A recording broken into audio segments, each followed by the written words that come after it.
I don't want any trouble, the girl said, placing a hand on his vehicle tackle. I just want to make sure you're in your life siege. Abby didn't want any trouble either. I got them here somewhere. I'm going to have to ask you to come with me, sir. I got the tickets.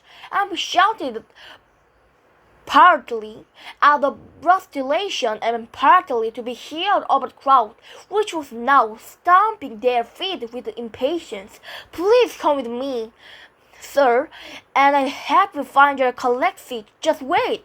The guard spoke into his walkie-talkie. I'm going to need some help. Section B.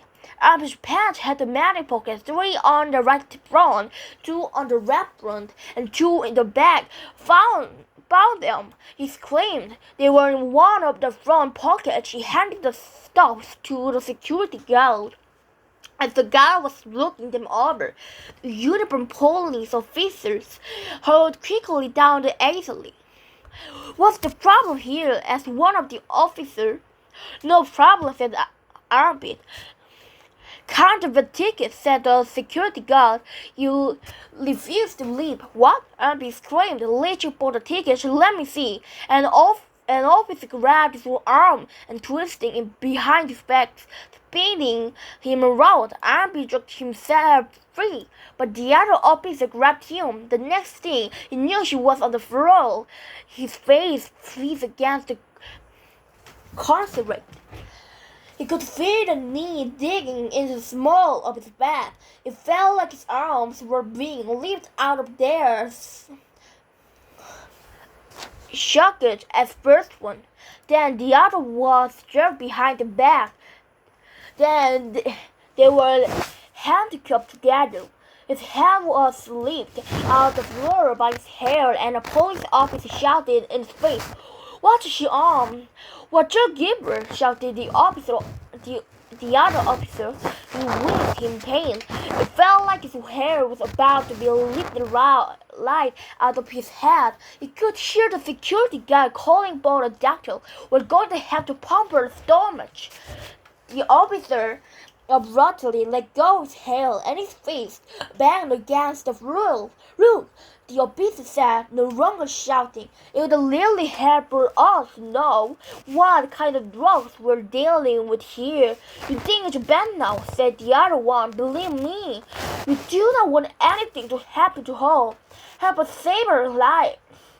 "What's she on?" Abby managed to get a glimpse of Jeannie, her body jerking around uncontrollably on the floor. She sighed of her and made them rush off, knocking both officers backward.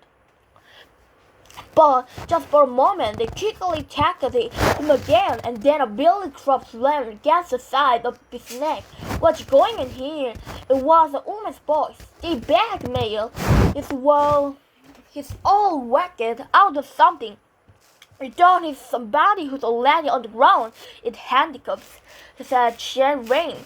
"He drugged the little girl. She's not on drugs." Abby gasped. "Shut up," said the officer.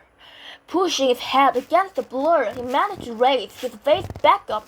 "I dug a trench at your house," he gasped. "You said you admired me." The mayor ran down with her hands on her knees to get a better look at him. Room's silver hair hung on both sides of her face. "You work for Jack Dunleavy?" "Yes." "What's wrong with the girl?" "She's not a drug, I swear. She's having a schedule. It was called counterfeit tickets," said one of the officers. "Let me help her," Abby pleaded. "Please." "You think you knew they were counterfeit?" asked the mayor. "You think the seat in those seats? If you knew they were counterfeit?" "I can't help her," said Abby. "Let him go," uttered the mayor.